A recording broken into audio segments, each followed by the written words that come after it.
Good evening. It's Rhonda from Hamden Action Now. We have really awesome VIP special guests coming on to talk with us tonight. We have Alderman Darryl Brackeen Jr. He is an alderman in New Haven, Connecticut.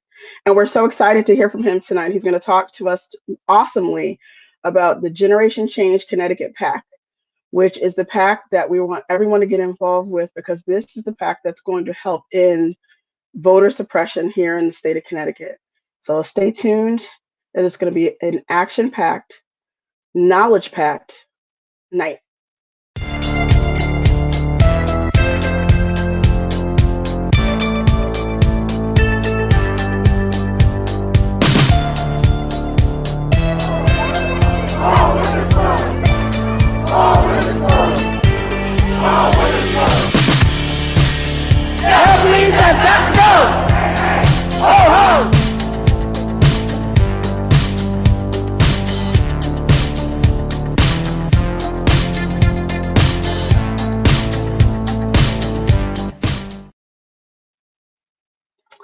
Thank you so much for joining us tonight. We're very excited about all the changes that the Black and Brown folks are bringing to politics in Connecticut.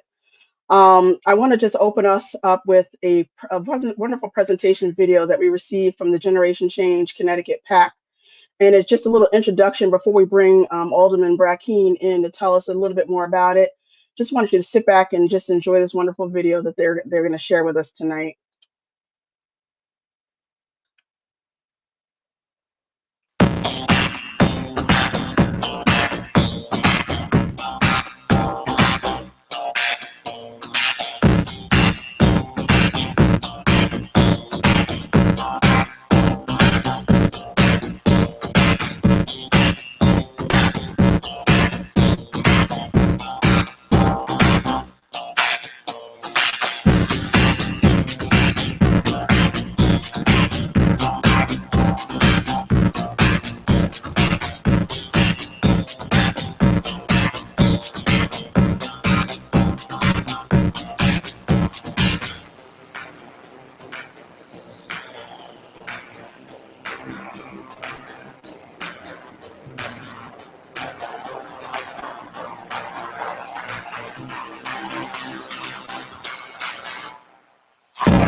Welcome. How are you?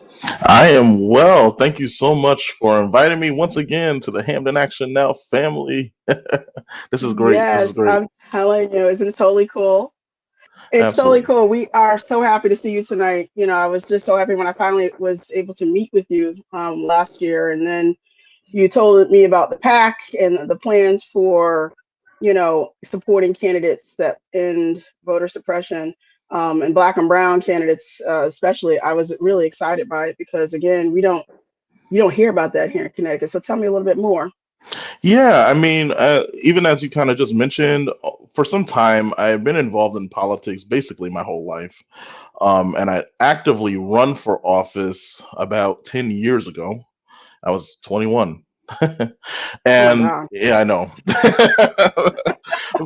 We're not gonna talk about age, but yeah, just really, I experienced a lot in that kind of short decade, and realizing that this system is really not set up for people like you and me, and the system's not set up to allow for growth. I've never seen a system that seeks to really push out folks, and to keep folks out in order to generate a better community, a better politics, a better community and world that we're living in. And honestly, I just really got sick and tired of being sick and tired. And I know that there are many individuals across the state and even the nation, that really felt that way. And one of the, I guess, pieces of a wise advice that I received some years ago, um, when I was considering actually trying to run for higher office myself, and I was just really frustrated with the process and how it works, and the insider's game that we'll talk about a little, in a little while. And basically, the sage politician looked back at me and said, "You know what? You know what really drives uh, the changes that happens in politics?" I said, "Well, I mean, I think I have some ideas." They basically said, "You know what? You have to build a movement. You build your movement, you'll get your seat." And those words kind of rang true in my head for many years after that. I was like, "Well, how do you build a movement? Like, what what does that look like in these days and times?" And if you're going to build a movement, you can't just build something off of the self interest. Like, uh, Now, it just doesn't work. Like, you want to be able to ensure that you're going to bring and deliver change in an effective way. And if you know me, I always call myself the people's alder and the yeah, alder of trees. I care about people and I care about the environment, and those are the two things that really drove the beginnings of my work. Um, and ultimately, it's what inspired me to be joined with individuals like yourself and so many other movement makers across the state that'll be joining us in a formal way in the weeks ahead as we continue to build the Generation Change Connecticut board, and really trying to build a collective movement in partnership, not trying to push people away. We're trying to bring people together. absolutely, absolutely. I know you brought a PowerPoint presentation.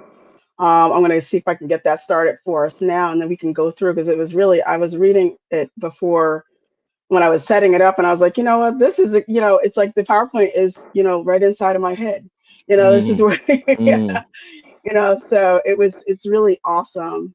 I'm going to go ahead and share this information now, and let's get it going.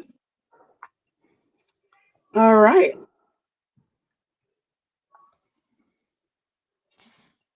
Yeah.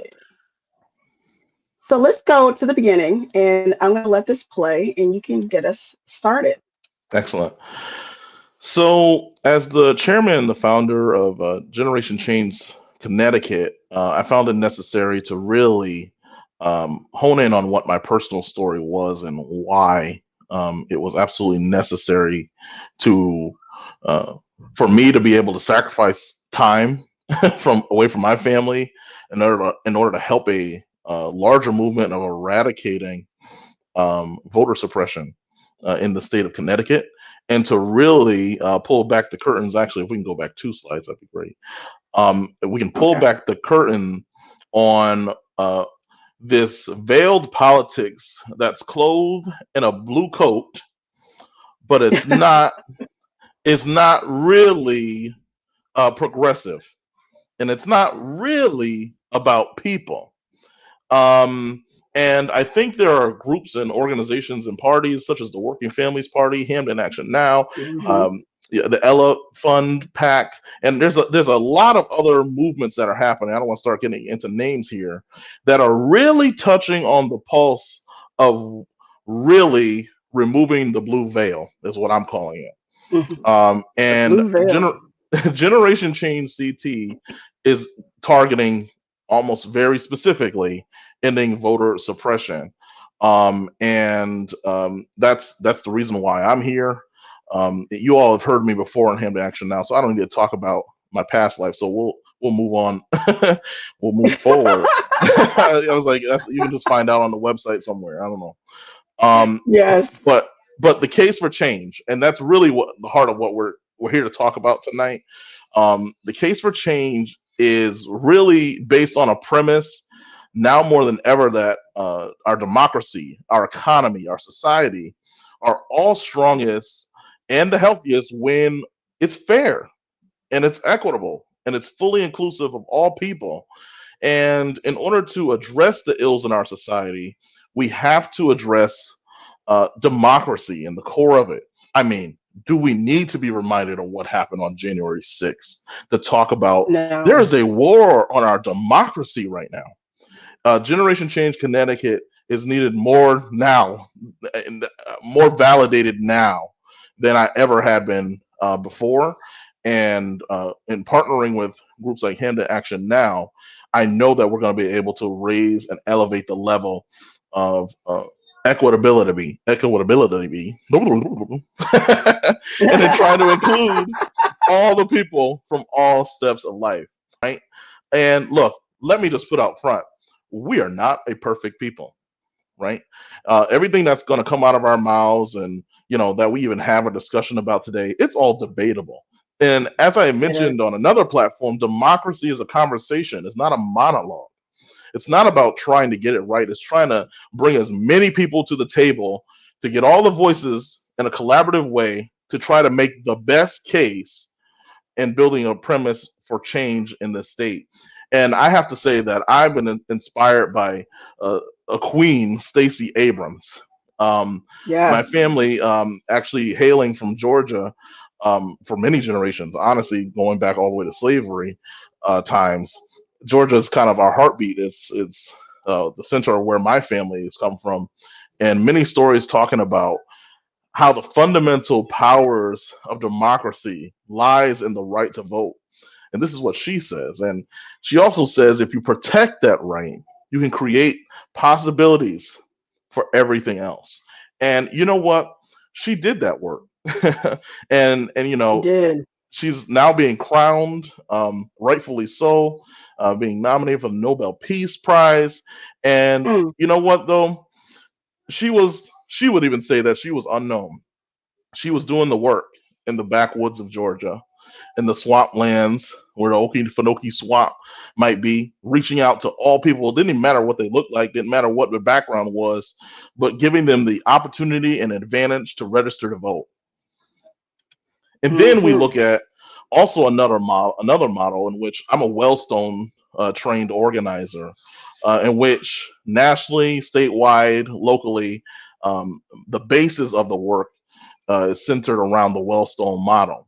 And Senator Wellstone, who was really a great progressive leader, he also said this about the economy: we all do better when we all do better.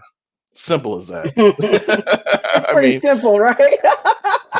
I, and I don't know why we have to make this so complicated. And then that leads us to the problems, right? All right, everyone. Yeah. So the problems that we're Big thinking one. about here in Connecticut, it's really, it's really, again, taking off and pulling back that blue veil. Folks just assume because we're in Connecticut in the Northeast that we're not experiencing the same type of experiences that the folks in the South who are declining their votes. They're being purged off of voter lists. Yes, they're being a little bit more overt in those southern states. What we find in the northern states, in the northern part, the older parts of our country, is a more underlying uh, cynicism and suppression that's happening. So because Connecticut votes blue nationally, locally, even statewide, we find that our urban centers in particular and our large towns with a multi-ethnic and most diverse populations don't have the same number of votes at the state legislature because they're outvoted by suburban districts that may have more conservative values and alignment closer to their pocketbooks, might I add. How about that? Um, right? So we're outnumbered here, even at the state legislature. We're outnumbered. So whenever it's time to talk about policy, which we'll get into a little later, and we're talking about moving forward in an agenda, uh, we have to overcome the barriers of trying to uh, bring and collect a collective of voices in order to ensure that the millions of people who go unnoticed and haven't voted, haven't had access to the ballot box, and if they did have access, they might have been locked out or the Yeah. machine broke down. I gotta go. All right, I'm here on my lunch break. I gotta go. Right, Or these your name's not on the small, list. Oh, your name's not on the list. right. I've lived here for 20 years. You know, these small things are acts of suppression, and it is not overt. And one would even say, I'm sure others would argue that, it's not even purposeful, right? But it is our job to improve the democracy so that someone can participate with ease. And I can't say that over several decades in this state that we've even talked about addressing these issues until recently. And to be quite honest, it was through Hamden Action Now and Generation Change CT that started voicing a lot of the Yes. issues that now everyone wants to jump on board voting agenda. No one was talking about that before No. until COVID hits, and now all of a sudden everyone wants to jump on an agenda, which is great. But I want to know what motives are. I want to know what the intent is. And on tonight, I'm going to push these agendas a little further because I don't think Oh, what's good. being proposed right now is good enough. So I guess we'll keep skipping along here to talk about some further issues about our problems around the economy, right? Democracy and the economy are hand in hand. When you look at the stock market, and when President Biden, which is a great thing to say, I'm so glad I can say that. I know. And freedom is relief. When he goes out to that bully pulpit and he speaks about an economic plan, or he speaks about one of the great executive orders that he's been coming out with almost every other minute, it seems, the economy reacts to that. Interesting. Our democracy, when it's working right, our economy is reacting to it. It's listening. It's feeling it. And that's my way of describing the stock market. but but according to the Hartford Current, the gap between the haves and the have-nots in the U.S. grow every single year, and even more over the last 50 years in particular, when we're tracking income inequality according to the U.S. Census. And look, guess what? Connecticut's one of the leaders of this economic inequality that we face. And I really think, no, I know at this point, I'm convinced that we can't just sit back um, waiting for somebody to come solve this problem. And as No. our video alluded to, and in the words of President Barack Obama, and as he alludes to the words of a great organizer, June Jordan, we're the ones we've been waiting for, which has Right. literally led to the creation of Generation Change CT. No magic bullet. No, it's not. It's not. It's really a collective conversation, um, an opening of the dialogue. So, just really quickly, just want to review the mission. Generation Change Connecticut, we're really seeking to build a stronger, fairer, and more inclusive democracy and economy for all Connecticut residents. Yes, we want to make Connecticut the national leader in expanding voter rights, voter participation, advancing electoral reforms, and increasing economic opportunity and security. And Hmm. also, let's be clear. I must be clear about this. We are going to be unapologetic about centering the voices of Black and Brown communities, the voices of the poor.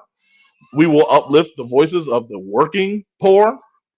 We will uplift Right. the voices of the underrepresented communities and underserved communities across the state. Period. That's it. You just at some point everybody makes, like you said, we make our business around making other people comfortable. So we live in discomfort, going out of our way to make everybody around us comfortable. Well, it's enough. I agree 100%. That's the unapologetic part of it. And either folks are on board or they're not. That's right. And you know what, Rhonda? I'm going to tell you the truth. For my self care, I'm personally tired of trying to educate my fellow well intentioned, a lot of times, white counterparts who may call themselves progressive sometimes, Hmm. go do your work, right? Yeah. So Generation Change CT, we're not trying to step on toes, but we're just tired of trying to re-explain systematic racism, and we're just moving forward with the agenda, right? So Yeah. we are coming as a community with the assumption that you understand that systematic racism does pervade this society and this American society and its politics, and you did your work, right? You did your work. You understand privilege, right? We're not coming in here to give you a vocabulary lesson. That's not what we're about. We're about trying to get to the problem and addressing the Right. issue, because you know what? We just really don't have that much time. Time is running out. Yeah. Um, And you know what? We waited long mhm, enough. We waited long enough. We've been waiting, for generations, for folks to understand their privilege and understand that, Connecticut is like the second most wealthiest state in the nation. And we waited long enough for our seat at the table. We're not going to continue. I mean, we understand voter suppression is working for people, and it's been working mhm. very well. And I know people don't like it when I say it, but the incumbents, these multi-term incumbents, are absolutely languishing in the voter suppression because it's an insulated seat, Hmm. just insulated. I mean, I don't want to start any trouble, but that's what I do. Well, that's why I show up. So we're not starting good trouble. I don't know what we're doing, but and so enters us. I just kind of went over that mission part, and Yeah. really, we're going to get to the bread and butter issues, which is about like, okay, so what are we trying to do, right? We're not trying to talk Right. here. What we intend to do is to launch, and this is one of the visions of one of our great advisors, Robin Porter, in launching the Shirley Chisholm Political Activist Academy. Those are one of the Wow. things that we intend to get off the ground in the next few weeks. So those that have been waiting, I know we had a launch and there was a distance in between. We had to celebrate the incoming president and vice president, so you had to give us a little time to take all that in for a Yes. second before we got back to work. But we will be launching the Shirley Chisholm Political Activist Academy as part of getting the grassroots organizers a opportunity to understand and how to bridge the gap between what's needed and the protesting and getting it across the halls of City Hall into policies and getting yourselves into working groups and to run a campaign, how to be treasurers, how to be a candidate. Mhm. We're going to go over the nuts and bolts of all of that great stuff, and I can't wait to talk further about that development moving forward. Secondly, we'll continue to advance the causes through advocacy, in particular surrounding topics such as the upcoming state legislative session, which I'm trying to get fast forward to in a second. We're going to talk about our brand spanking new voting rights agenda, one that has really undergone great efforts to ensure that we're just not talking in the moment like Mhm. we're kind of seeing happen right now, but we're actually speaking to the truth of the issue and many issues that have pervaded our communities for way too long. So we'll get to that in a Yes. second. And then next, we will support inspiring candidates for state and local office and political parties, as well as supporting folks who may have other causes. Who knows, that could be launching nonprofits in order to help advance that work, right? So we're going to be working That's in right. partnership with many people across the boards and ensuring that we can support and train and offer as many resources as possible for those that are committed to the fight. Sure. And So here's your board. This is your leadership here. the fearless leaders, the ones who Oh my stepped up goodness. and weren't afraid of putting their name on the paper. Because I talk to a lot of people, and a lot of people give a lot of lip service. But look, a true leader is able to stand up and to stand out in front of the issues and unapologetically support. And I greatly appreciate our board, which includes Rhonda Caldwell, the Yes. director of Hampton Action Now. The Honorable Richard Furlow, who's I always call my political partner in crime. He's the great majority leader of the New Haven Board of Alders in New Haven. And of course, Representative Robin Porter, And our co-treasurers, Willie Newton and Kelsey Steele, who is in his own personal capacity, as he would Right, say. right. Don't want to He's mess up any representing 501c3. Reverend There you go. Steele. He's Kelsey Steele. But and of course there are other individuals who have uh are a part of our founding members. There are many founding members who showed up to the kickoff, and we were greatly appreciative of them. And who knows, many of them will likely join up in the ranks of our board as well. And in this slide just kind of highlights how we were able to really launch, thanks to the New Haven Register there, to talk about our efforts moving forward. Yes, yes. I have to say I was really honored to be included in that very esteemed crowd of board members. And then, to be included was absolutely awesome and amazing. And then you threw me in the slide. I was like, you got this. I'm telling you, I always say that. I mean, I have marched. I will continue to march. I said we have to then put together policies and procedures and people to recognize that they can recognize and hear us, because they all go hand in hand. That's They right. all work together. You have to march to get the awareness, and then you have to force those that are in these leadership positions, the mayors, alders, the board of ed, the commissioners, police commissioners, CRB members. If they don't do it, then guess what happens next? You organize to remove them and put another person in their seat that will put the policies and procedures in that do take into consideration the Black and Brown agenda of equality, equal pay, equal policing, equal fair policing. So I was really excited when you guys told me. I was like, yay, this is going to be great. And then of course you were one of the people who was like, look, we cannot ignore the voting suppression that's been happening in this state. You were one of the voices that were elevated for well beyond this COVID moment. You were speaking to this issue along with us, and next but not least, rolling out our voting rights policy agenda for 2021.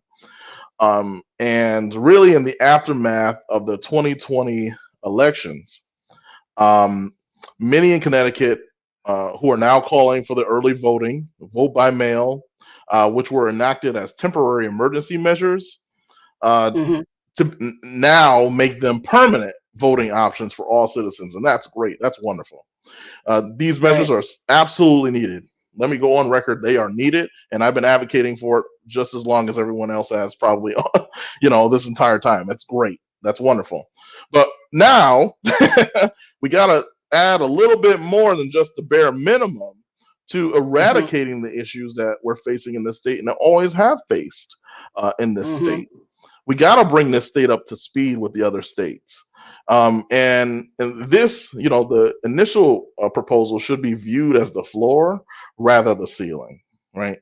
Yep. So in Connecticut, in order for it to be a truly inclusive democracy that reflects and respects the entirety of all the citizens, we have to go further to enact a much bolder voting rights agenda, as outlined here in our summary. So you'll see universal voter registration, we support that. Universal voter access, we support that. Modernizing voting options, ballot Oh my and God. tracking Yes. hearing. Hello, I mean, let's state the obvious here. Restore voting rights.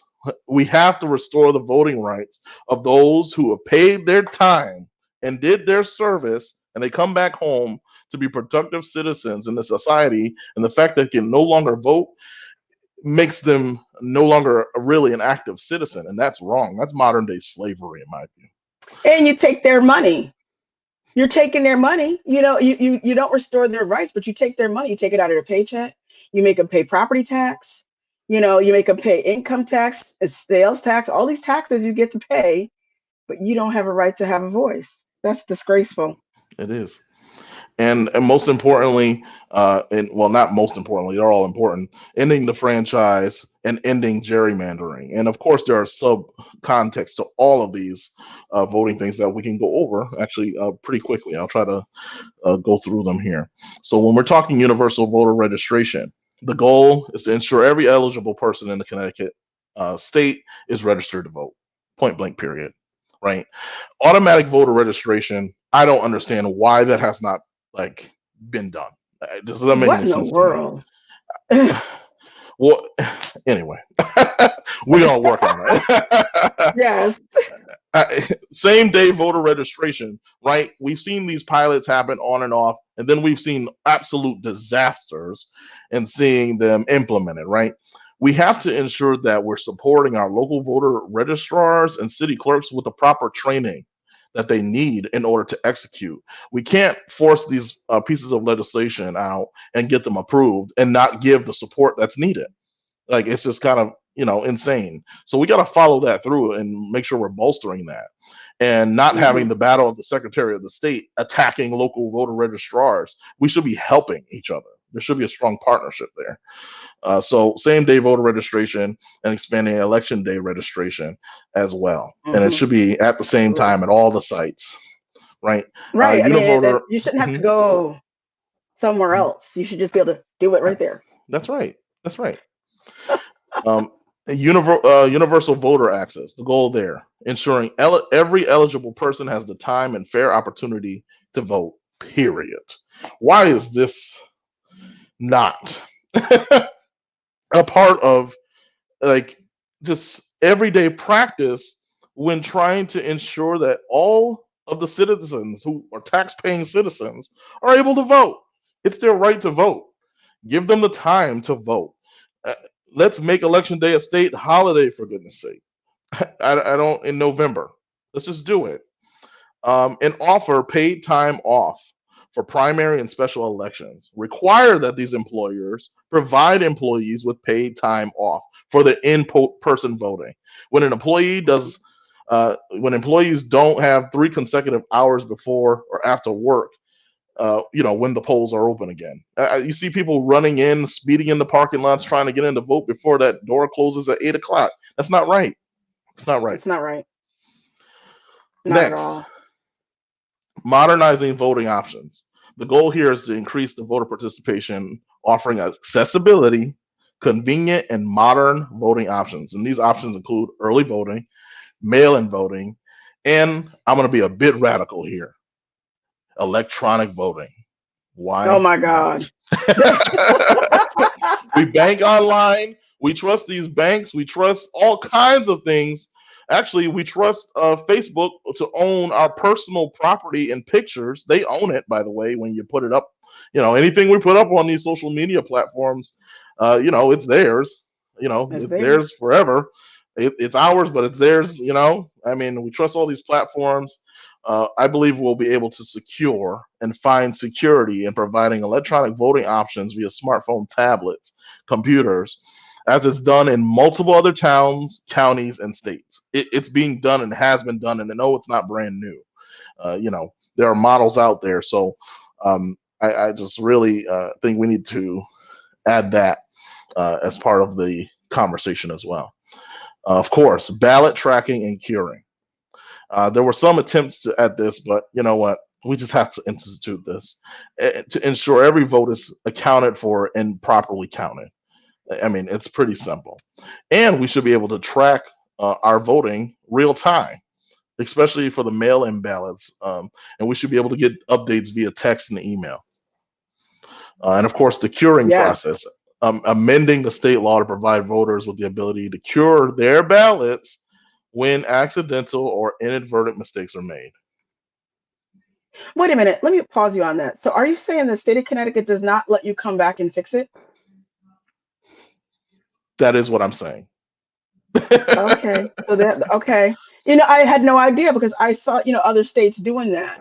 During the election, Georgia did that, and they were saying, we have a whole slew of ballots here that we've called people and said, okay, if you have got until Friday to come in and resolve this issue. So what do they do if it's not signed or if it's not legible? Do they just don't count it? Well, I don't want to go on record on all the rumors that they're not really rumors. I guess if I witnessed them, where votes are in boxes and they're just sitting in corners. Wow. So they just don't count it. They just put it in a box and say it just was. Oh I my don't want to go on God. record and saying that, but But if we maybe don't have things a I've curing witnessed it. policy, But if we don't have a curing policy, then that's probably what's happening then. Because if the machine doesn't read it, or if it's not now, during my election, a couple of last year, they came in and they had folks that looked at it and said, "All right, does that look like that's a bubble for Caldwell or a bubble for so and so?" And so they both looked at it and they said, "Okay, that was it." It wasn't like we call this person because there's really no way to, there's no way to track that person. Right. There's no way. Interesting. How would you know? Yeah. So, it, Interesting. yep, absolutely. Wow. I know it feels like a mic drop moment there, but there's so much more. So we we got to restore the right our voting rights, right? So the goal there is to ensure the right to vote is not denied or abridged for any citizen, Hmm. regardless of their carceral status, in particular the formerly incarcerated and the incarcerated even. Yeah, I'm going to take it a little step Mm. further there. How about we permit all eligible persons who to retain their voting rights while incarcerated? It's the case in Vermont and Maine. I don't know. Maybe it's a little radical.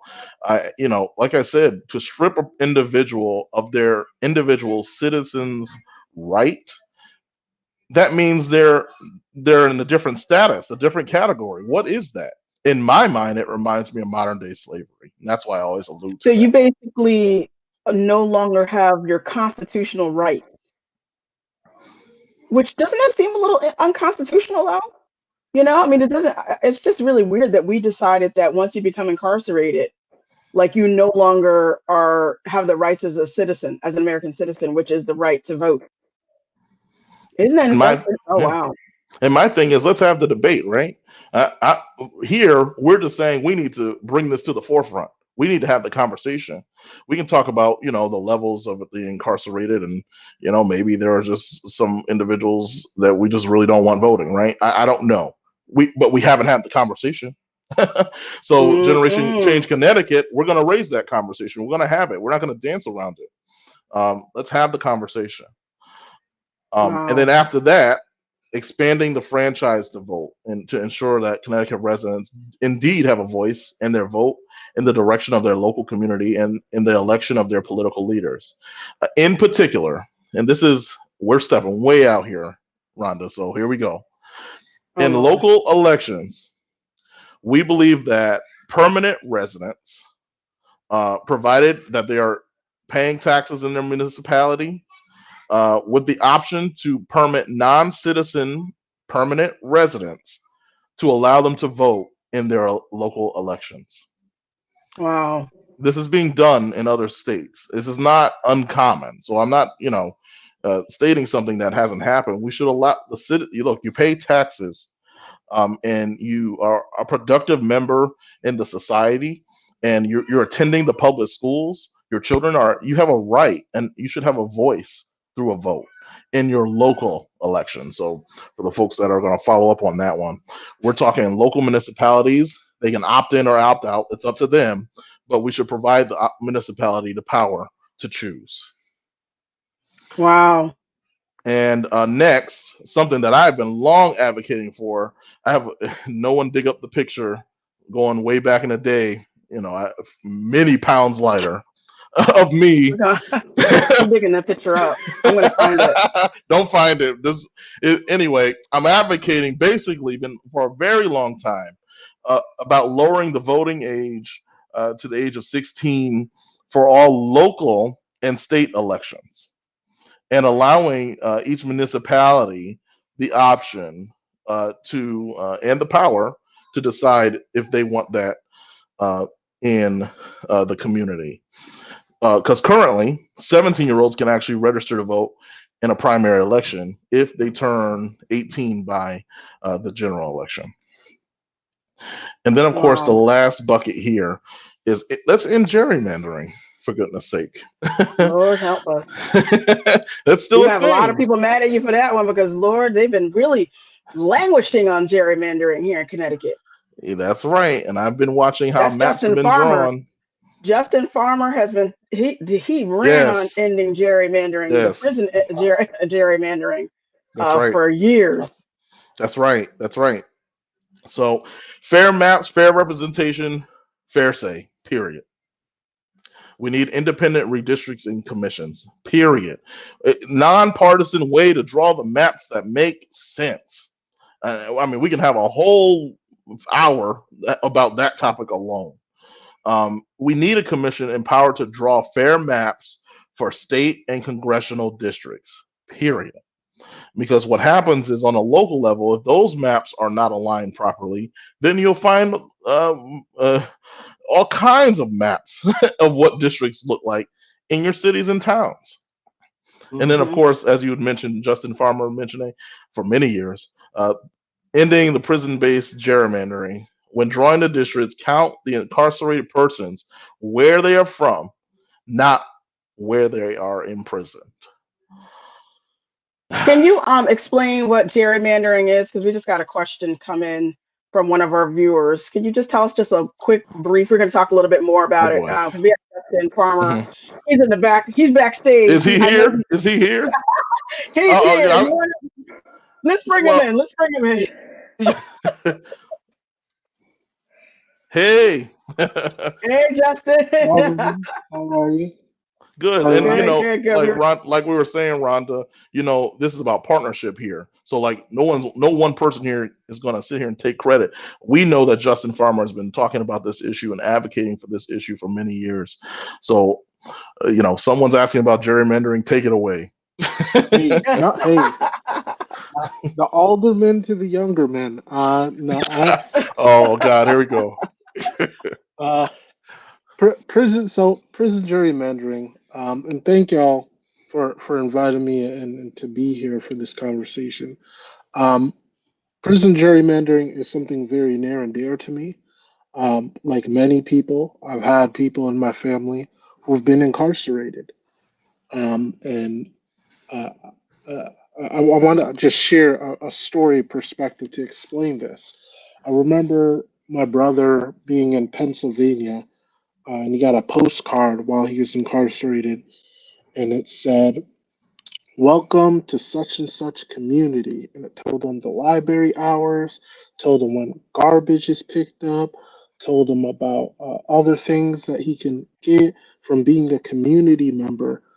Um, and we laughed about it because it's just like he's not part of that community. That community is 99.999 repeating percent white. And he's definitely not part of there. And nor, once he gets out of incarceration, would that be a community that would foster him or allow him to come back in good faith. So, prison gerrymandering is the process in which it mostly communities are homogeneously white. We have prisons, and we count people who are usually black and brown majority, who are from inner city communities, as residents of these communities when they're incarcerated. Now, the crazy thing about this is the federal government says that in terms of a person being housed, like where's their address for mailing purposes, for taxes, for everything else, Hmm. I am a ward of where I last was housed before I was incarcerated. But when it comes to our electoral process, the federal government said, cool, states do what you want. So you have some states that count prisoners from where they were before they were incarcerated. But usually, what the practice is that those people who are incarcerated are counted as wards of the communities that they're in for the census. And the problem with that is that the census lasts for a decade. So a person who's incarcerated, within a year or two of them, maybe let's say they have a sentence that's 8 years. By the end of their sentence, they're no longer in that community anyway. But the resources usually go to that community, as well as the electoral power, which, if you, in the case of like Somers, Connecticut, if you have a community that has what 20, 30,000 people and you have 15,000 inmates, Those inmates are supposedly part of that community, but they're not. They have no voting power. The representatives don't meet with them. No one asks their opinion. Oftentimes, the individuals that represent these communities are apathetical to what these imprisoned communities need and want, especially the resources to get people back on their feet after being incarcerated. So I hope I Wow. explained the process, but that is the process of prison gerrymandering. I just call it the 20th century of three-fifths compromise because we're essentially saying because you lost your right to vote because of criminality, which is not true in every state, as you pointed out, Alder Brackeen, we are going to strip you of your right to be able to vote, but we are going to count you for the voting process and count your body and weaponize it against you and against your community. So, Wow. Well, thank you, Alder. I'm going to go on to the next slide because I just knew, see, we are going to educate people tonight. We already started the educating process. That's right. And, That's and right. it's really important. People don't know how bodies are being used to advance their political agendas. I mean, I'm not trying to be mean, but that's kind of what it sounds like, right? So, okay, so here's your action steps because this is really the best part. Yeah, absolutely. And oh, one more thing I'll add to the gerrymandering definition part. Outside of the prisons, just in regular communities, it districts are drawn based on political agendas. mm. So Mm. that's the basic definition of that. We can stay there for a while, but I'm gonna keep it moving. So I don't want to be here too late. I don't want to exactly. be back too So late. back to the action steps. How can we get involved? Simply go to generationchangect.com and sign up there. We are building the movement. We are not the only movement. We are a collaborative movement partnering with all kinds of organizations that have been here for a very long time for the long haul and newer organizations that are developing all across the state. And secondly, in order for us to do this work, we are an organization that is driven by those small dollar donations. Tonight, I'm really strongly asking if you're listening to this, you've been touched by the information you're learning, you want to learn more information. The only way that we can continue to put out this type of information is through the ingenuity of small donations. So we're talking $5, $10, 15, 25. To continue to do that on a monthly basis, you'll be considered a member of the movement as well.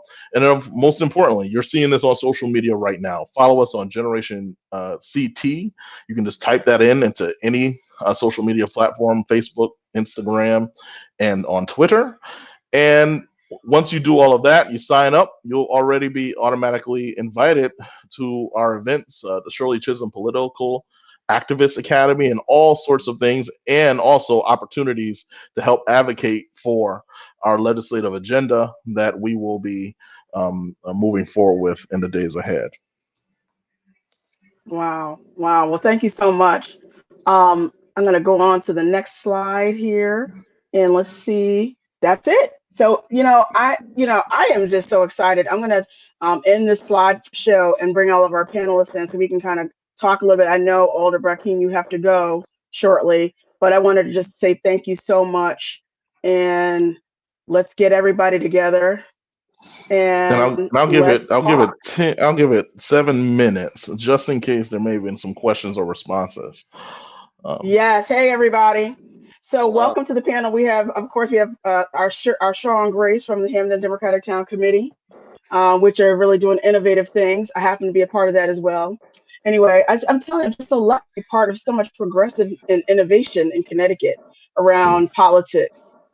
We have Justin Farmer, who's the 5th district councilman for Hamden. We have CJ from Black and Brown United. She's from New Hallville.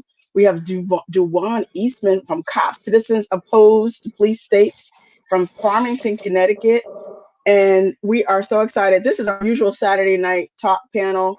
And we are so excited to have Alderman Brackeen come and talk with us about his plans and about Generation Change Connecticut and just to really outline, the education part of it. That's the biggest part because people don't even know. Like gerrymandering, I'm sure people like I know the word, but I had no idea like what they do. They kind of cut this line so they can get their own political agendas through.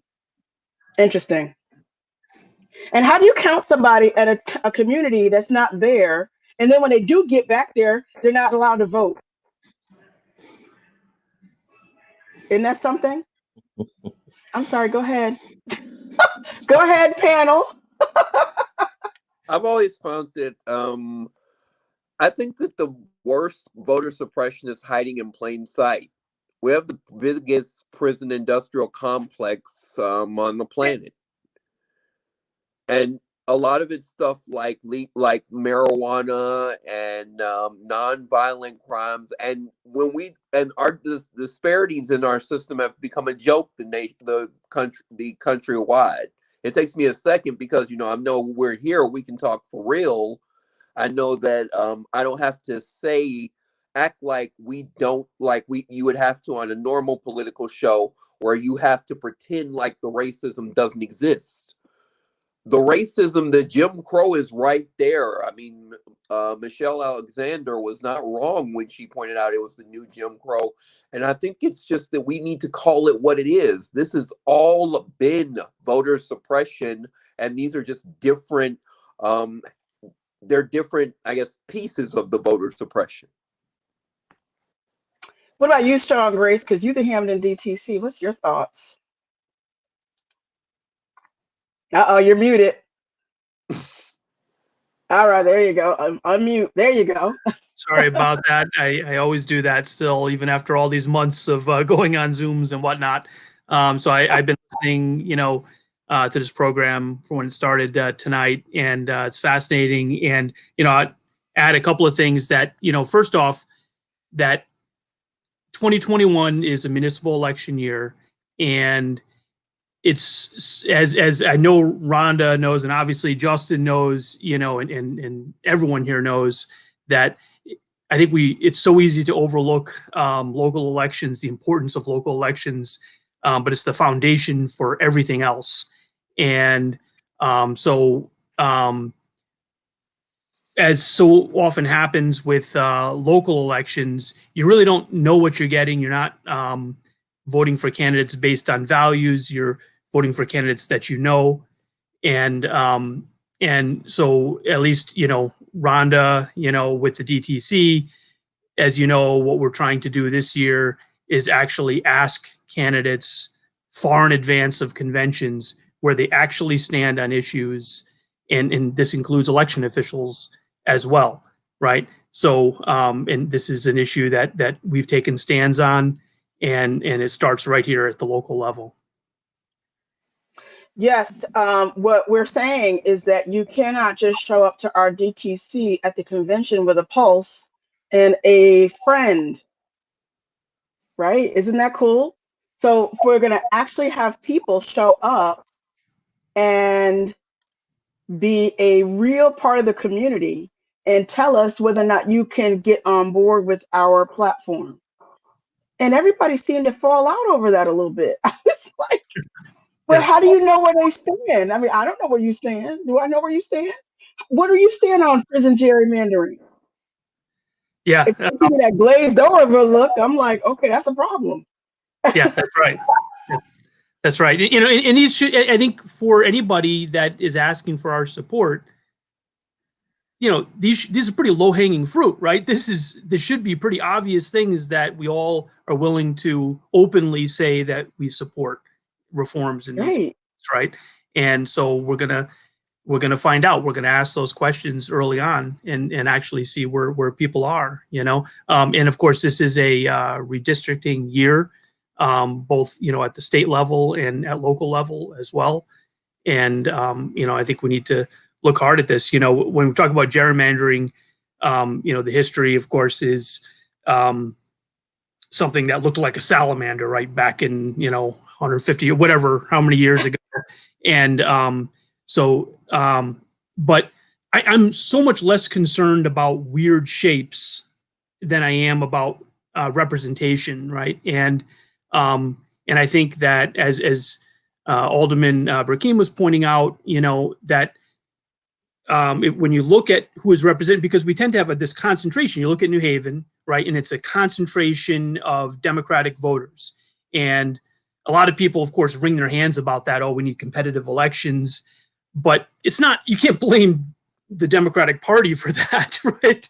The Republican Party needs to come to the table with an actual urban agenda, and they haven't done Right. that. And They haven't done that. That is not on anybody else, that is on them. But as a result, what you have is this concentration of voters, and it leads to a lack of representation at the state level. And so I like the idea personally of, instead of how we do it now. So right now it's a bipartisan commission, right? That sets the boundaries, and as a result, they tend not to move those boundaries too much. Sometimes with people with a lot of, if you're an incumbent, your district tends to be carved out for you a little bit. But you move one, you move another one, so it affects everybody. And so they try to move as little as they possibly can.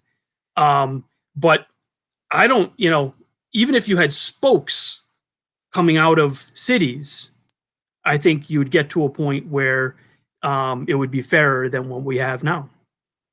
Right. I like the idea of competitive. What do you think? Right? You want, you could build districts based on competitiveness, right? Instead, right now, if you look at New Haven, right, 2 state senators, both in uncompetitive districts, right? And for them, of course, that's great, right? They don't have to worry too much about running for re-election. But for the people they represent, it's a problem, because their influence should be wider than just those 2 senators than it is right now. Instead, because they're still going to win, right? So because this is a Democratic state, so if you drew the boundaries based on election past results according to competitiveness, then what would end up happening is cities like New Haven would actually get more representation.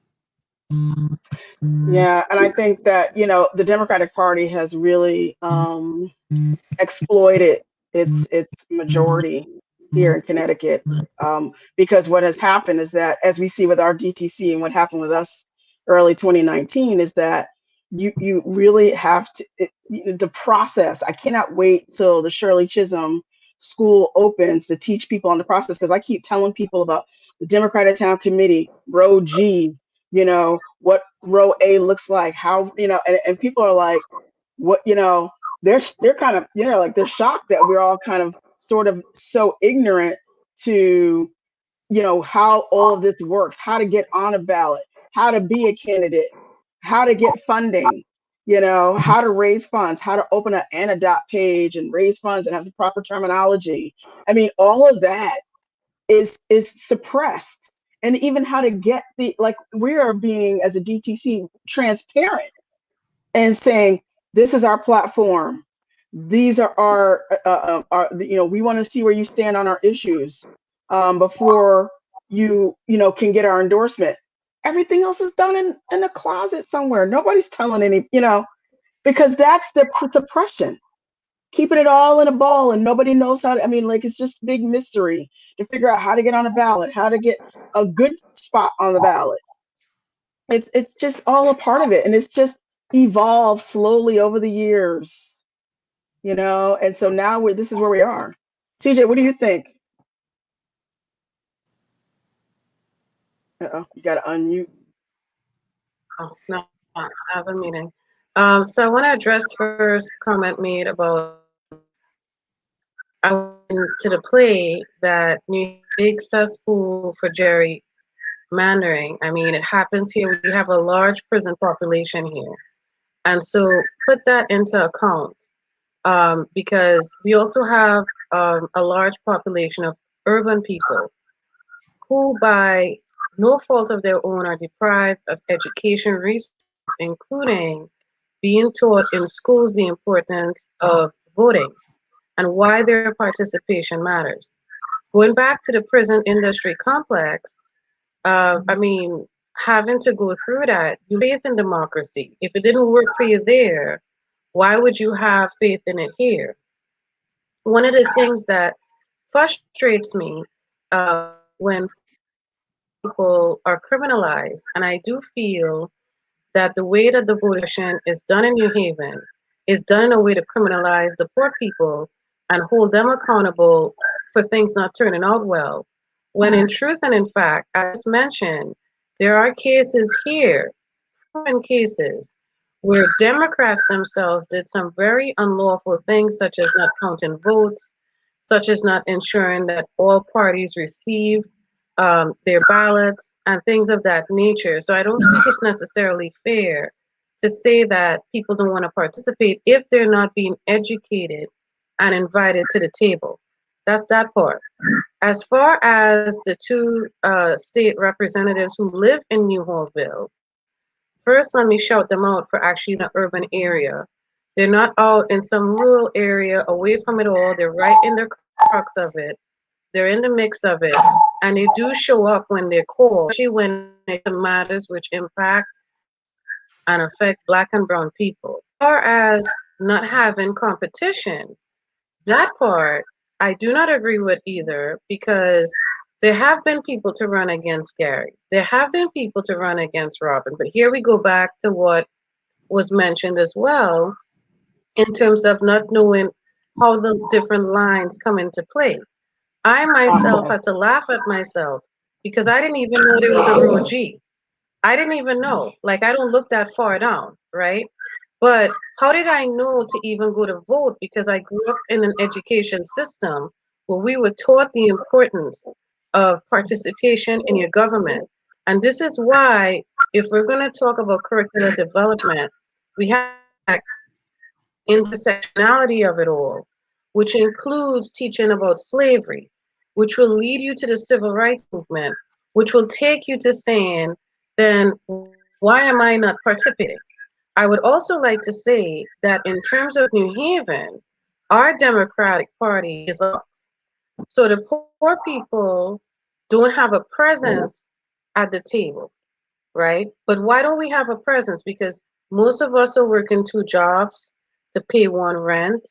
Some of us don't care anymore because we were incarcerated and the system let us down.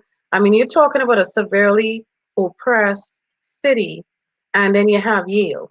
So you see Yale sitting there and they're not paying taxes and they do what they want. We're paying their rent to be here. Why would I go vote? I don't see anything changing that inspires me to want to participate. Why would I go do it? Why would I want to do it? So I would say that if we're going to look at it the whole picture and not just say, oh, New Haven is so bad because of X, Y, and Z. The poor people always get the rap, and it's not fair. It's criminalization, and that by itself is voter suppression. And if we're going to get them to participate, the working poor, the poor people, the elderly Black people who gave up because they lived through the civil rights movement and they felt like everything stopped in time, the young people who see things being talked about, they see people marching for police brutality that happens in other states to other individuals. They see that we let people sit in certain seats and boards and nothing changed. We took away their education. We took away their opportunity. We're taking away their parents. We're taking away their opportunity to livelihood. Why would you vote? You're taking away all, you're siphoning all my hope out. Why would I want to vote? What difference does it make to me if it means that when I go out there, it changes? And I'll give you a prime example of that. As I mentioned last night in our other talk, Justin Elliker attended an Unidad Latina meeting. In fact, he attended quite a few. And at those meetings, he promised all these wonderful things that happened. And on behalf of New Hornville and the working poor and all the poor people, we are fed up. I am saying that on their behalf. We are fed up. We are fed up of telling people, oh, you should vote and I'll do all these different things. And then you don't do it. Words are words. They're wind. What I want to see is people not just say that, but go in the community and before you even dare to say that you're going to get elected, start doing stuff that shows that you care about me and not just for me to show up when you need me to. Because you take, for example, Michael Smart, who's getting paid a nice, lofty salary. This is your job. This is what you're supposed to be doing. And you didn't even have the decency to make sure that everybody had their ballots. So that's what I would say on that.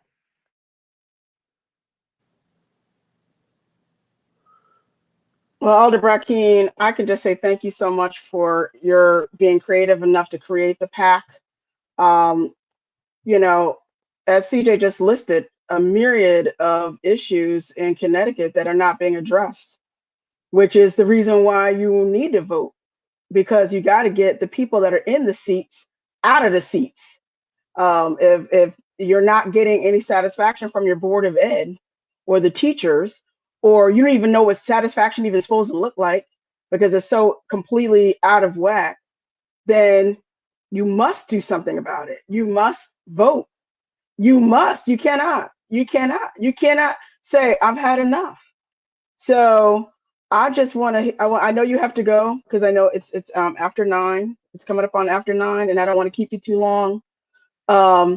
But I just wanted to, hear some final words from you. And I know the panel's going to stay on a little longer. We're going to talk a little bit more. Yeah, thank you so much. Once again, I really appreciate the dialogue and the support around this agenda. I did see that there was a question about the permanent residents voting, and I just wanted to note that there are many examples of this happening in the U.S., in particular in municipalities in Maryland and in San Francisco. And right now in New York City, there is a bill being proposed at the city council level, raising the permanent residents being able to vote in local elections, even as we speak. It's to be determined on its passage. But in Connecticut, as I kind of alluded to, I don't think I actually straight up said, the state has a lot of power over what municipalities do. So we have to get permission from the state to basically move a rock from one part of your neighborhood to the next. And the state is extremely restrictive and non-responsive.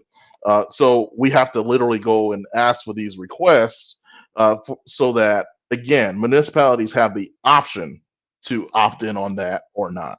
But we shouldn't have to keep running back and forth to the state to even debate that and have that conversation, because in a city like New Haven, and even in large towns like Hamden, you have the population of individuals who are tax-paying residents attending our public schools, and they literally do not have a local vote to voice that right and what happens in their spaces and places. They're not secondhand individuals living amongst us. No, they are our family. They are our community, and they should be offered the right to at least have a say on the local level. So again, I really appreciate this opportunity. And last plug, please go to generationchange.ct.com and please sign up, join us for this movement. This is a great conversation. Thank you so much. All right, I'm going to put the action steps up for everybody to see. Take a snapshot of that. Go to the generationchangeconnecticut.com website, sign up to join the movement, because poor people are fed up. All right, poor people are fed up. Taxpayers are fed up. Taxes are going up higher, but you can't get any answers. You can't get your snow shoveled. You can't get your kids to have the proper education that you want and see fit for them to have. If you can donate $5, $10, it doesn't have to be a big donation, just anything that you could help to get our foot soldiers out on the ground, to start knocking doors, to find out why people are not coming out to vote. What was your situation? What would you like to see different? Follow Generation Change. It's at Generation Change Connecticut on Facebook and Instagram, and on Twitter is Gen Change Connecticut. And like and follow the pages, and we invite all your friends and family to join and donate to this movement. And thank you so much again, Alder Brackeen, for joining us tonight. And we're going to just continue on for a little bit longer and talk with our panel, our Saturday night panel. So what do y'all think? I mean, other than the fact that everybody's mad, we all know we're mad. I've been mad for probably the better part of 35 years, but that's another whole race talk. That's another whole race talk if we want to talk about my anger for the last 35 years. Uh, um, Councilman Farmer, you're awfully quiet, and we're not used to that. Uh, uh, you don't always have to speak with your words. Yeah, Uh, thank you. uh, that I am often well practiced at as well. Um, this is about power. Um, it's simple and plain. Right. Um, Power is what determines these things. Um, Political power is one aspect. Uh, just to dive into this, the notion of how power works. These electoral maps were drawn on purpose to continue and to perpetuate structural institutional deficits, whether that is patriarchy, whether that's racism. Like we know that's the Valley and Hamden being connected in a senatorial district. I live That's three ridiculous. blocks. I live 3 blocks from Gary and Robin, yet my community is represented in Naugatuck, Beacon Falls, and Bethany. That is purposeful. That is purposeful power to disorganize and to separate the issues. We talk about districts being competitive. Connecticut as a state, for the last, what, 3, 4 governors, they've all come out of the Gold Coast, the third richest place on the planet. That's power. Like power is organized, and Exactly. I commend y'all being yourself, Rhonda, having these conversations and talking about what power looks like. Daryl organizing to build power, because at the end of the Hmm. day, that is what it's about, and it scares people. It scares certain people because they don't know what to do without power. They're not power sharers.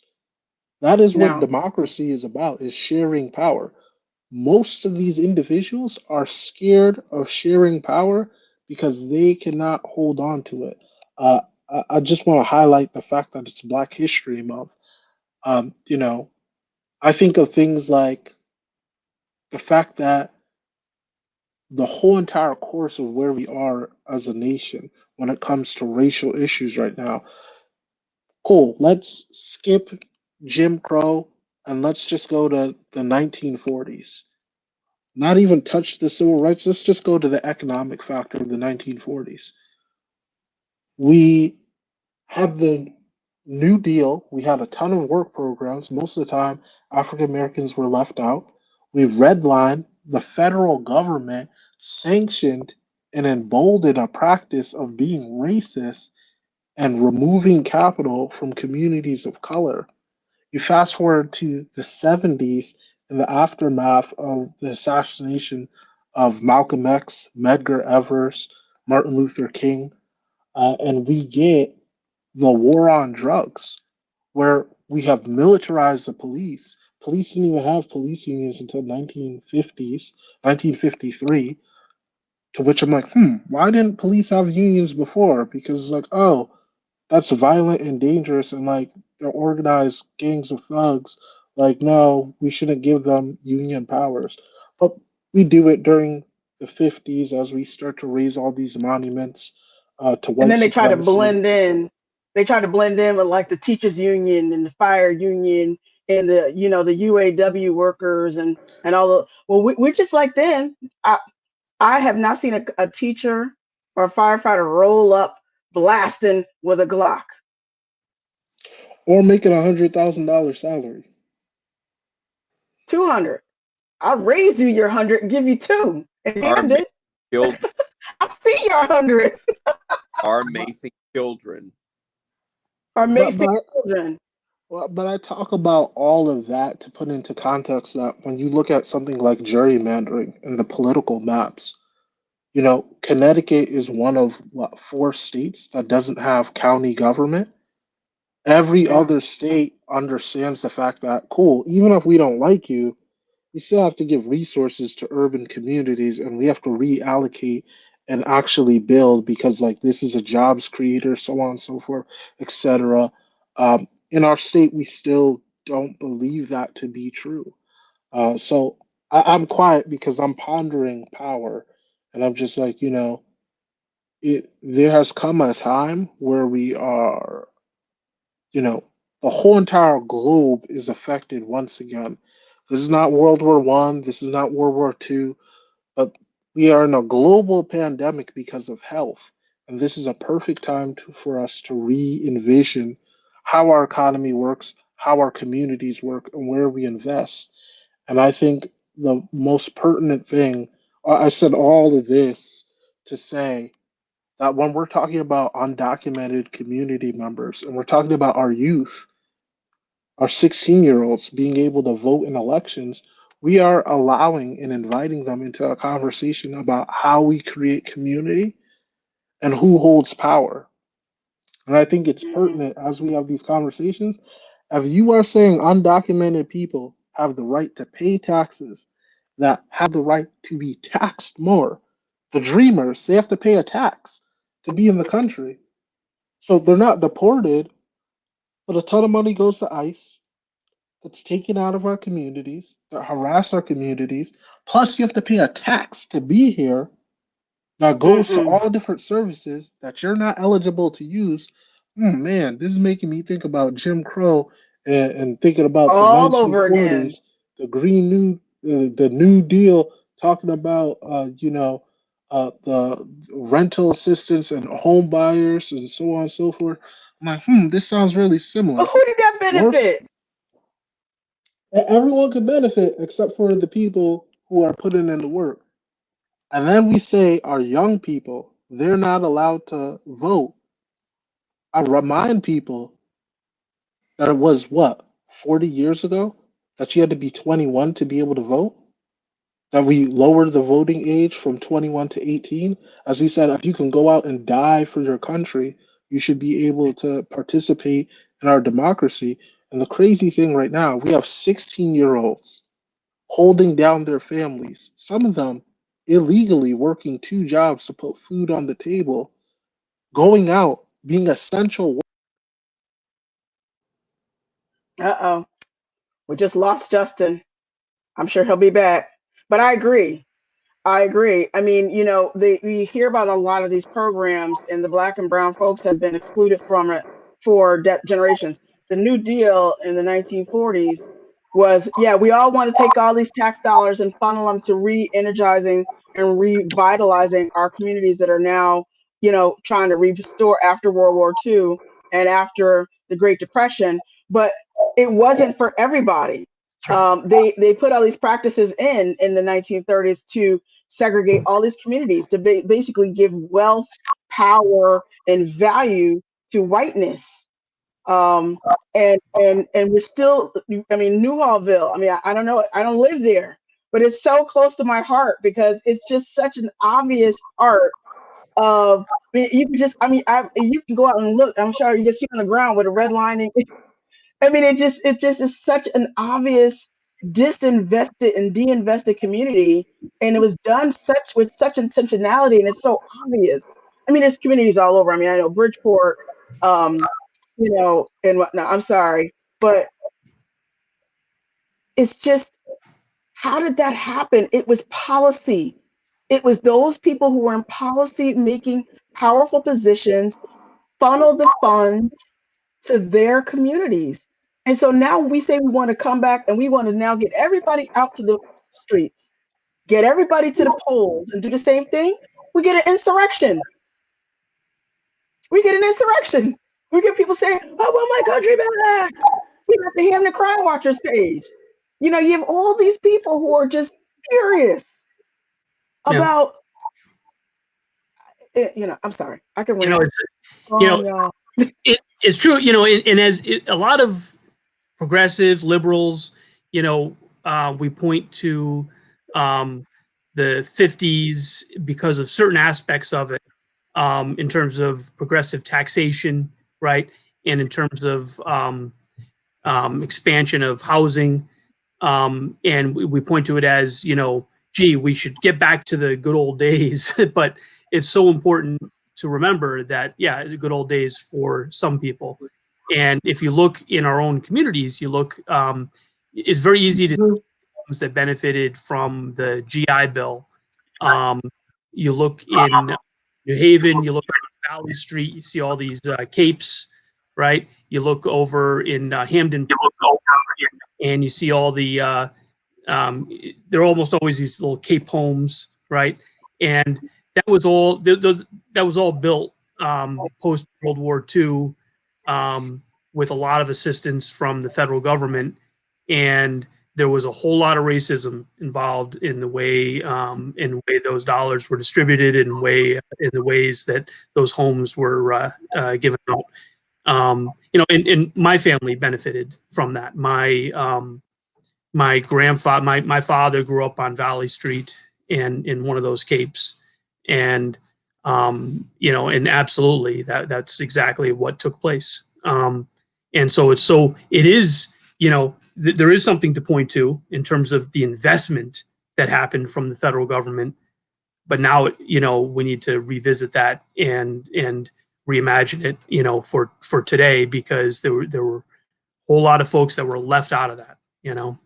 Yeah, I mean, if you look at, I mean, just look at these communities and how they were intentionally, policy was driven away from these communities, money, funds, and then we now look back at these communities now and say, oh, I mean, I've had people tell me, I mean, we had folks all over Facebook telling us off.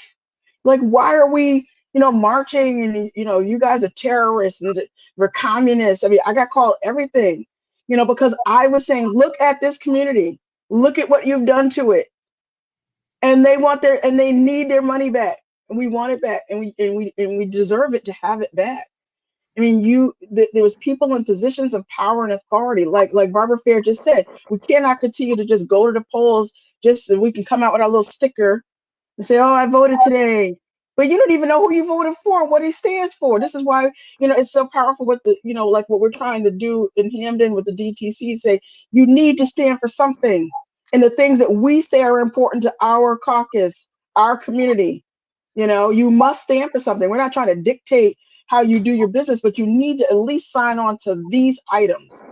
And ask the questions. What are you doing about it? Go ahead, Devon. I'm sorry. It's an insult. I had one of those moments where I was thinking of my dad, how he had to struggle, and that it's a choice in the United States. We built the middle class, the white middle class, the same way we disenfranchised as the United States, the African Americans, and made these two castes. We have made these choices to pretend that we have not, and to use it as a way to keep disenfranchising us when the record is clear. Nixon's secretary came out and even said why marijuana is illegal, why we have the biggest prison population on the planet, why we have citizens who are suddenly de-citizened and then put into concentration camps on the southern border, and now we're trying to pretend like we didn't even see that. No. Why we have such a military industrial complex that is bombing every brown and black person on the planet.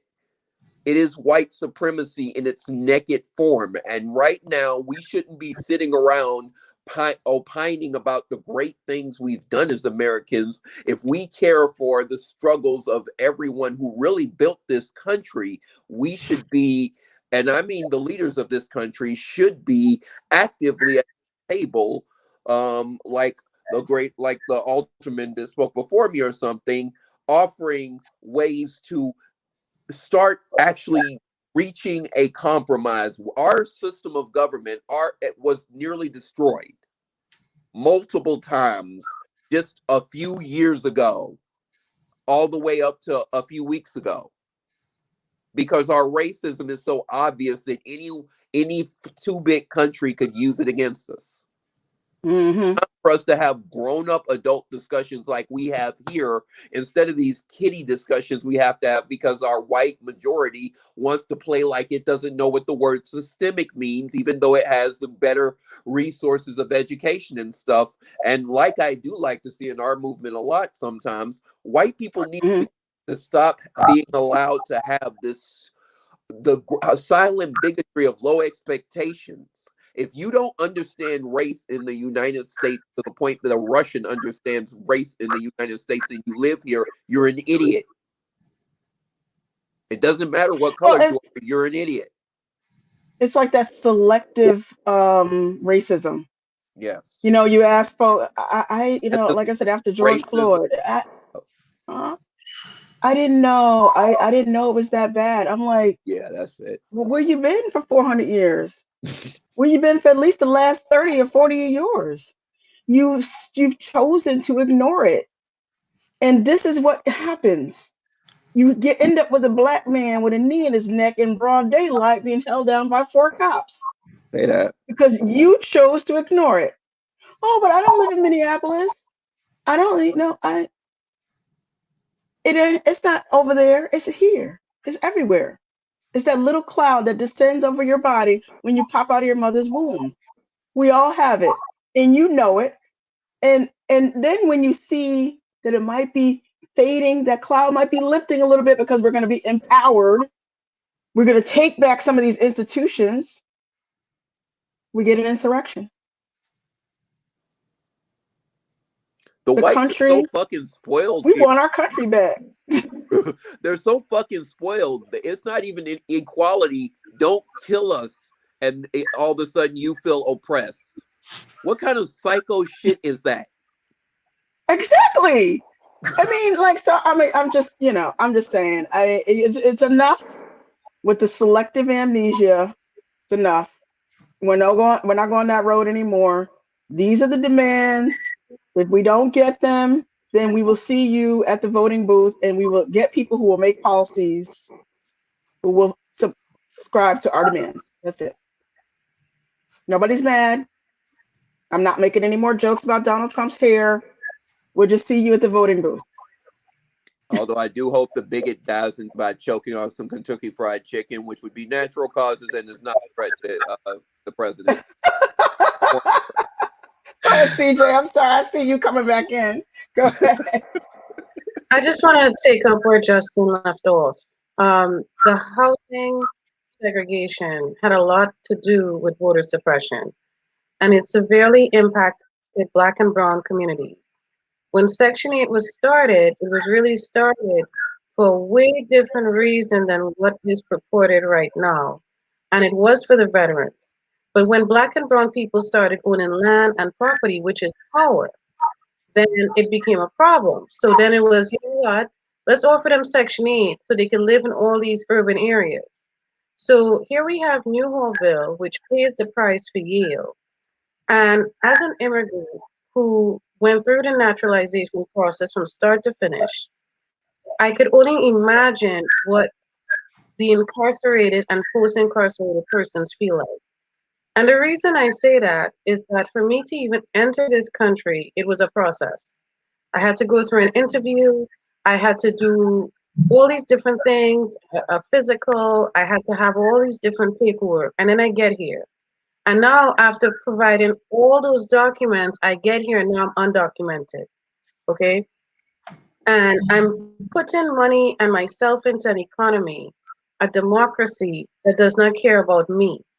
I couldn't even vote until I became a citizen, right? And that was a whole other process to go through. And in between that time, democracy let me down on the job, on the streets, everywhere else. So I'm saying that to say that the gerrymandering goes in all different, it's a very big umbrella. And we have to see that for what it is. And if we're going to engage voters, as Barbara's pointing out, we can't just have people showing up to the polls just to run somebody else out. We have to have people in these seats that meet our purpose and fulfill our vision and want to see us thrive and add to the economy more and more and more. So before we even That's get right. to the polls, right, it starts even before we even get to the polls. You have to look at what's happening in New Hallville. If they really wanted us to vote, there would have been polling stations right in the Ville that were convenient to the people who do not have proper transportation or are disabled in some way. Instead, we had to go down to City Hall. It was not um, friendly. It was not disability friendly at all. It was at the back. You didn't Or get free parking bilingual, or bilingual. So you see or who's getting bilingual. support, right? But then when you want to get into power, you show up in the communities and you say, I'll do this and I'll do that, and you check all the boxes. So for the people who gave up on voting, the poor and the working people, especially after COVID, I don't blame them. Because guess what? Those are the same people who worked throughout the pandemic and who can't even get any type of relief, no type of relief. But then you want me to go vote for you? I would like to see, before we even get to the polls, I need to see measurable results. I need to see people who want me to vote for them, showing that they care about us. My trash, Mr. Elliker, is still sitting there. It's been sitting there for a week, okay? We plowed the roads. Every time it snows, New Haven residents plow the roads themselves because if we don't drive on it, the streets don't get clean. And that's ridiculous. And these are all aspects of democracy. Yes, ask people to, encourage them to vote. But why would I leave my good house or take time off from my job, ask to leave early or to work late? And, remember, our job security is not really there. They tell us all these nice things when we first get hired. But, when we have to do things and go through life, it doesn't matter. So I think the time is now, instead of telling people you must vote and this is how we're changing, how about we address the real reasons why they don't vote? How about we talk about that and bring light on that and say, we're going to change this. We're going to start petitioning to make sure that there are more voting polls available in these areas so people don't have to struggle and they could actually participate in democracy and they could see it's working for them for once, at least a Well, little isn't bit. that the part? Isn't that the whole point of this? I mean, the whole point is if you keep this leadership in place, they're not going to. I mean, we had to fight to get a box. One of those drop boxes for the ballot. We had to fight to get that over at the Q Center. That's right. Mm-hmm. Everybody's like, "Oh, we don't want that." I mean, if we continue to keep and allow the current leadership to be like an endless loop of tales from a crypt movie, we have the same folks over and over and over again. Like you said, it's like the definition of insanity. We keep asking the same people who get elected over and over every year the same questions, and they keep giving us the same answers. Well, I mean, so in order to really loosen this thing up and say we want people who you don't even have to ask for a box in the South End. You don't that's even where I have ask for a a vote. I problem. mean, we were talking about that at our last DTC meeting about getting voting districts in various spots, opening it up. They don't want to hear it because they want to keep it suppressed. It always circles back to who does it benefit not to have a box in the South End? You know?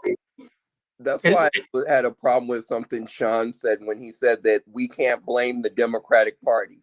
I not only blame the Democratic Party, I hate the Democratic I Party. blame I don't want to vote politicians. for them. They offer us they are a monopoly, and they've worked to do that. And they offer us as the as African Americans, we are the exact equivalent to the white racist vote that that the Republican Party is always going for. And the Democratic Party offers us as their selling slogan every time, we will do half of what the white racists want. That is the most racist shit you could ever have as a monopoly on the face of the planet. We're Yeah. gonna do half of what the And by the way, I 100% agree. And so just to clarify what I meant was don't put it on Democrats, don't put it on progressives that Republicans aren't competitive, right? But right. No. I mean, I think that for us, our mission is because look, maybe there'll be a great third party someday, but right now this is where we are. And I think it's our job to, frankly, tear down as much as we need to and rebuild the Democratic Party the way we want it to be. and we can't be afraid about bruising egos. And there's too much of a culture of someone has a seat forever, and regardless of where they're voting, regardless of how they're advocating for you, and particularly in maybe there's some argument for that in some really competitive district somewhere, but when you look at the rest of the districts, a lot of the districts, certainly in New Haven and Hamden as well, they're not particularly competitive, and we need to hold our representatives at every level of government to a higher standard. And if not, then that's what primaries are for. And we need to be willing to do that. Yeah, I mean, the primaries are, that's another, I mean, Justin Farmer, he could write a whole book on his primary experience. And it just was something else. So, there's so many levers, there's so many layers to it, I mean, you have the suppression layer where, we make it only this little 6 a.m. to 8 p.m. at night. You got to come at this time. You got to show an ID. Now you don't need to show an ID, but then everybody complains, well, then you don't really know who they are. Then you got the other one. So you got the candidate suppression, because now it's hard to get on row A because you don't even know. I mean, like that's a whole mystery. Then you have the whole, what to do with find candidates. Who wants to work for $28,000 a year? Then you got the whole bilingual, disabled discrimination thing. So the voting registrars and the town clerks don't really offer any of that bilingual assistance. So they're disenfranchised. So when you go and take that pie and you cut it all up, there's only a little tiny bit of people left. And they're the same people that go to the polls year after year after year. That's it. Every time. You cut out the disabled people, you cut out the bilingual people, you cut out the folks that can't come because they got to work. You cut out the people who, are mobility impaired, so they can't get there. And then if they can, they don't want to do the whole mail-in thing because we don't trust the mail. So after a while, you have really cut this whole thing down to this little tiny small piece of the pie. And everybody outside of that piece is all like, screw it. I'm not even going to bother because it's not going to change anything anyway. Mm-hmm. And this is where we are in this big old blue state. I know it's not big, little, but you know what I'm saying? We pretend to be liberal and progressive, and the white folks come out and wave their little progressive banners, but we have been allowing this foolishness to go on for decades. And we were terrified by our own government. Right. We gerrymander, and we have police, we have police shootings. We have the state's attorneys deciding charges, but they're politically appointed based on their conviction records and how do you appoint somebody to represent the state based on a conviction record? Not right. So, I mean, it's so many layers to it, and it's not sexy. It's not glamorous. There's not going to be a lot of protesting. We're not going to be really doing a lot of things. It's all things that go on quietly behind the scenes, most of it, some of it, so, this is the challenge. But I'm sorry, go ahead. For the Democrats, though, just to say something kind of messed up about them, if we were going by conviction records, Biden is 1,000 times the racist Trump will ever be. And Biden sits in a seat, just like Kurt Lang sits in a seat and Mayor Elliker sits in a seat. If he don't do the job that he needs to do and subscribe to my agenda, he can get up out of that seat. And we'll put somebody else up in there. This is what I keep trying to explain to people. These are the people, the Constitution is a living, breathing document. So these are just seats. So if you're not doing what we need you to do, then get up out of that seat and we'll put somebody else in it. We cannot continue to sit here and focus on the people. Focus on the seat. If you aren't doing what you're supposed to be doing for everybody in that seat, get up. Get up now. And we don't have a few people already get up out their seats. They know who I'm talking about. I'm not going to use the name anymore. They know who. I'm not going to say it. But you Can had to I get just up out say your seat something? because you know why. I just want to point out something. You know, you don't become a leader just by being a leader. I mean, I'm saying that, but it happens if you know the right people, right? But before you get to the top, you got to get up. It's an upward spiral. So it starts at the bottom.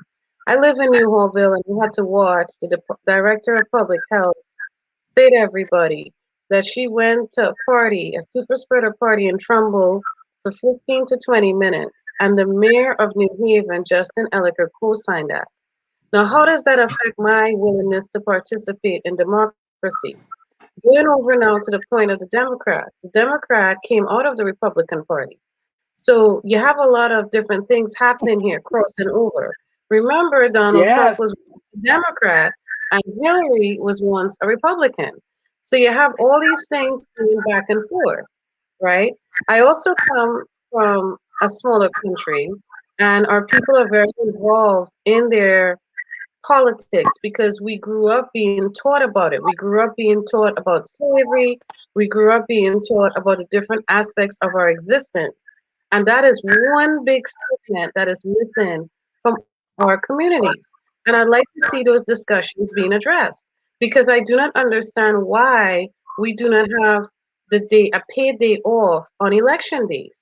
We should be right, allowed right. to, to have that day off so that we could go in the long line and not be, hustling or, trying to find a way to get to the polls on time.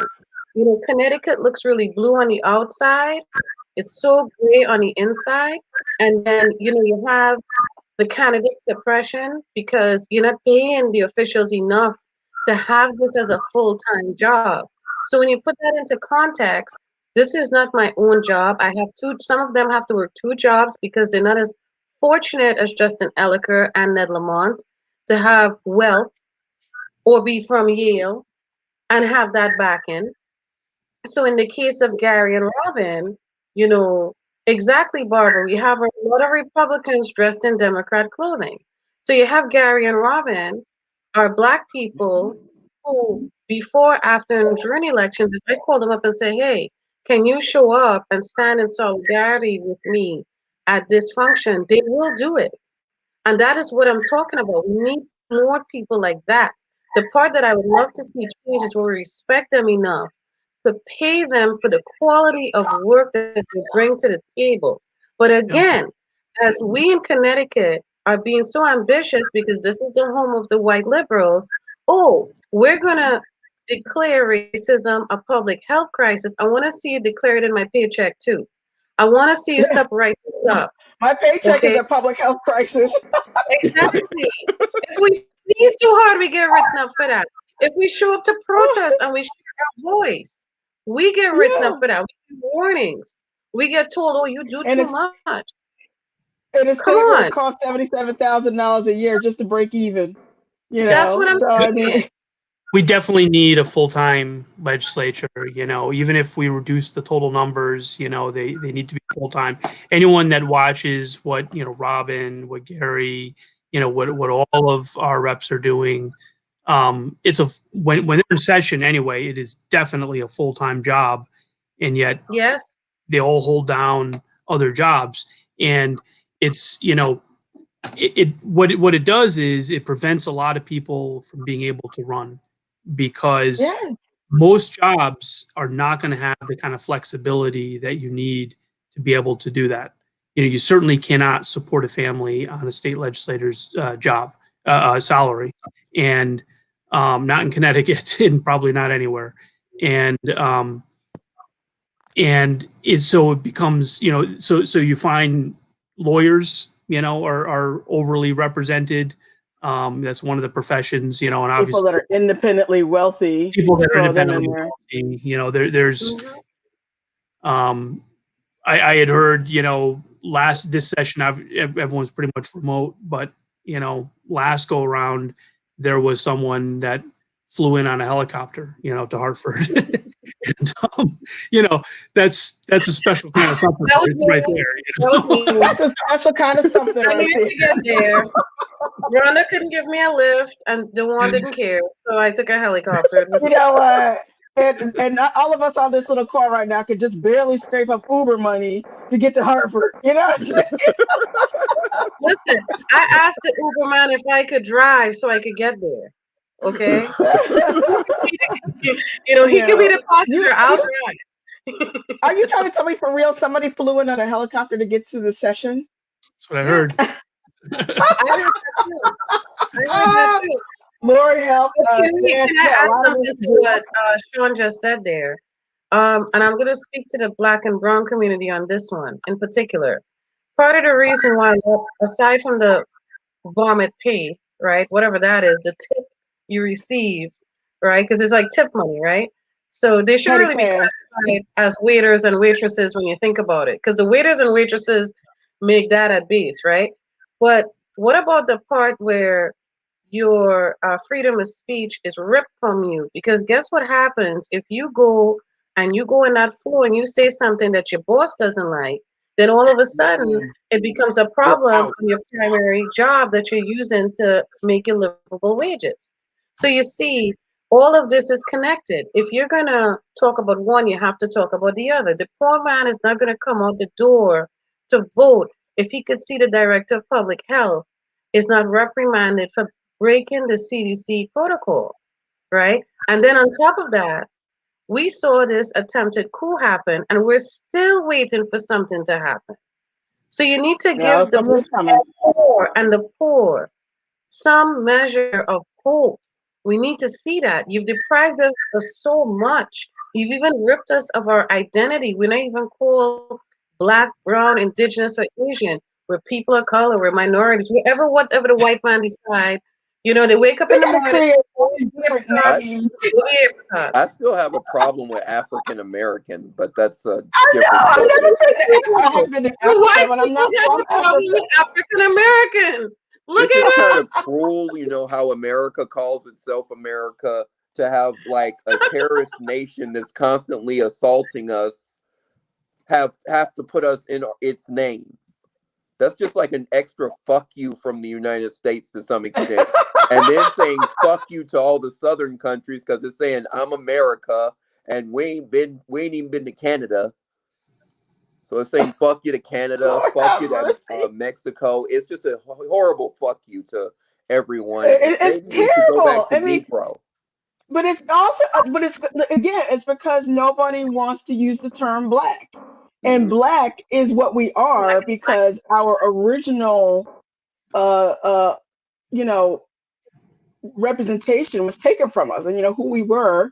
So we just it's like I keep hearing all. I'm like, I don't. No, just call me a black woman. Don't call me any other stuff.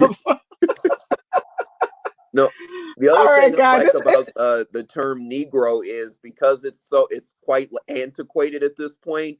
It'll get them to shut the yeah. fuck up and not ask me questions about race because they're too afraid that I might hit them when they ask me a question Are and you use the word Negro? Negro, and I might. You know what Oh my though? God. Well, you know Let me what? Let tell me you. tell you a funny story. Y'all, wait a minute. Y'all missing out here. Here's what should happen to the attempted coup people. They should be placed next to the Nation of Islam, right? And the one who wanted the organic food, he should The go say to one of shaman. them, "Are you a Negro?" And let's see what happens. Listen, I have, we were going through our documents here. I'm gonna wrap up because I know we've been on for an hour and 48 minutes now. But I had gone through some of our documents and Simone was looking at, our birth certificates and whatnot. So she was looking at her. She's born in Boston. So hers is a little different, it's long and whatnot. And so then she was looking at mine and she said, Mommy, your birth certificate called you a Negro. She was horrified. I was like, yeah, that's what they called me in the 1960s. I Because said, in that's the how they 1960s, I was a were. Negro, and so was my mother and father. But She wait was a like, minute, Rhonda. But you hear she it in had the rap attitude for the music. rest of the day. Actually, I it's an acceptable word amongst us, right? But it became an insult in other spaces because of who has the power in that space. And because it is the Hilarious. legend's birthday, Robert Nestor Marley, right? I have to say it. We have to emancipate ourselves from mental slavery, and none but ourselves will free our minds. And this is the time to do it. We can't just talk that talk. White people can't just show up with a Black Lives Matter sign to a protest and then go to work and treat us like crap, or see us in the streets and see us treated like crap. That needs to stop. It Or at needs to school, stop. If or at Connecticut the is serious, it has to put its actions where it needs to be. And that's it, period. You know, we didn't have a choice in being chastised and dehumanized. We're not giving you the choice to continue now. Enough is enough.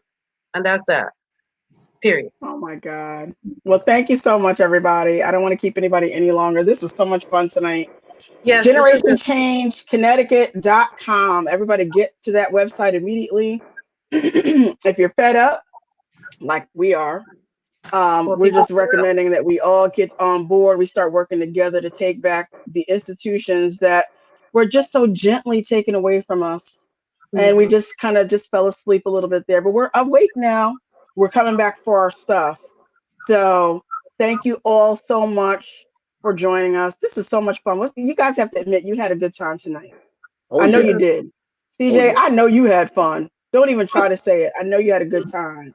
I'm I telling saw you you, having fun. write a petition. Sean Grace, Organic meat guy put in general population. Let's see the the vision shaman.